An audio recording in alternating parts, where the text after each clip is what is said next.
বাংলাদেশের বিদ্যুতের চাহিদা সরকারি হিসেব মতে 14 থেকে 15,000 মেগাওয়াট বা সর্বোচ্চ 16,000 মেগাওয়াট।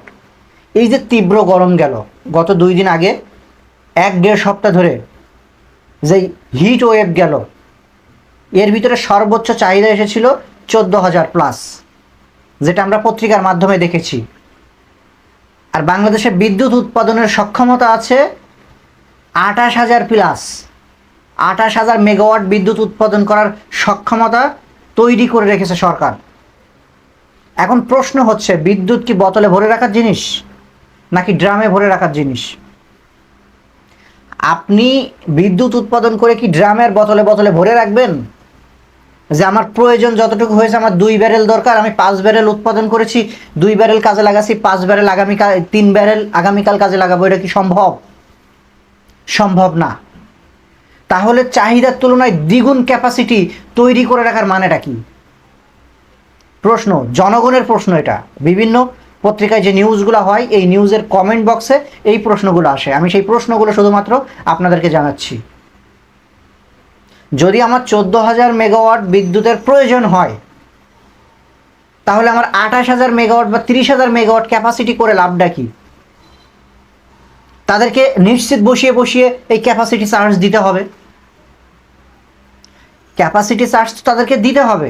তারা তো ক্যাপাসিটি চার্জ নিচ্ছে। তার বাস্তব প্রমাণ হচ্ছে বিগত 15 বছরে 1,05,000 কোটি টাকার উপরে তারা ক্যাপাসিটি চার্জ নিয়েছে। হরিলুট হচ্ছে কিভাবে তার একটি প্রমাণ দেখেন। এটা প্রথম আলো, শেয়ার বিষয় অনেকেই নিউজ করেছে। হরিলুট কাকে বলে? 2008-9 থেকে 2022-23 অর্থ বছর, এই 15 বছরে ক্যাপাসিটি চার্জের নামে, অর্থাৎ বিদ্যুৎ কেন্দ্রগুলোকে বসিয়ে বসিয়ে, এটাকে কি বলা যায়, মানে মাসুল দেওয়া হয়েছে এক কথায়, যে তোমাদের কাজ করাইতে পারিনি, তোমরা বসে আছো, এই জন্য তোমাদেরকে আমরা সে কাজ করলে যে পারিশ্রমিক পাইতা, সেই পারিশ্রমিক তোমাদেরকে দিচ্ছি, তোমরা বসে থাকো, বসে আছো, বসে থাকো। এই 15 বছরে তাদেরকে ক্যাপাসিটি চার্জ দেওয়া হয়েছে 1,06,796 কোটি 50 লক্ষ টাকা। তাদেরকে ক্যাপাসিটি চার্জ বাবদ দেওয়া হয়েছে। বুঝতে পারছেন বিষয়টা? এই বাংলাদেশের মানুষের রক্ত পানি করা, গায়ের ঘাম, মাথার ঘাম পায়ে ঝরিয়ে যেই ভ্যাট ট্যাক্সের টাকা সরকার আদায় করে, সেই টাকা কোন জায়গায় যাচ্ছে? কোনো প্রয়োজন আছে আমার দরকার 14,000 থেকে 15,000 মেগাওয়াট সর্বোচ্চ। সর্বোচ্চের বেশি 25% বেশি রাখা যেতে পারে। সেটা হচ্ছে ইনস্ট্যান্ট ব্যাকআপের জন্য, যে আমার কোনো একটি কেন্দ্রে বিদ্যুৎ উৎপাদন হঠাৎ করে বন্ধ হয়ে গেছে, আমার সেই ব্যাকআপটা ম্যানেজ করার জন্য হয়তো 25% এক্সট্রা থাকতে পারে। কিন্তু তার জন্য 100% এক্সট্রা রাখতে হবে কেন? কোনো প্রয়োজন আছে? সেই 100% এক্সট্রা কেন্দ্র বসিয়ে বসিয়ে তাদেরকে ক্যাপাসিটির নামে, ক্যাপাসিটি চার্জের নামে এই জনগণের রক্ত পানি করে টাকাগুলো তাদেরকে ঢেলে দেওয়া হচ্ছে।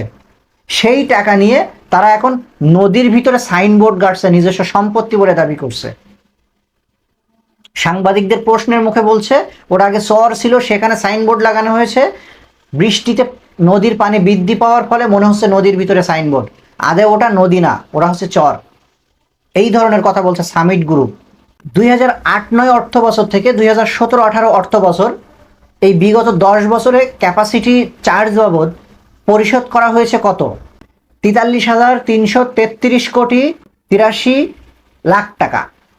আর 2018-19 অর্থ বছর থেকে 2022-23 অর্থ বছর, অর্থাৎ বিগত 5 বছরে ক্যাপাসিটি চার্জের নামে তাদেরকে পরিশোধ করা হয়েছে 63,452 কোটি 67 লক্ষ টাকা।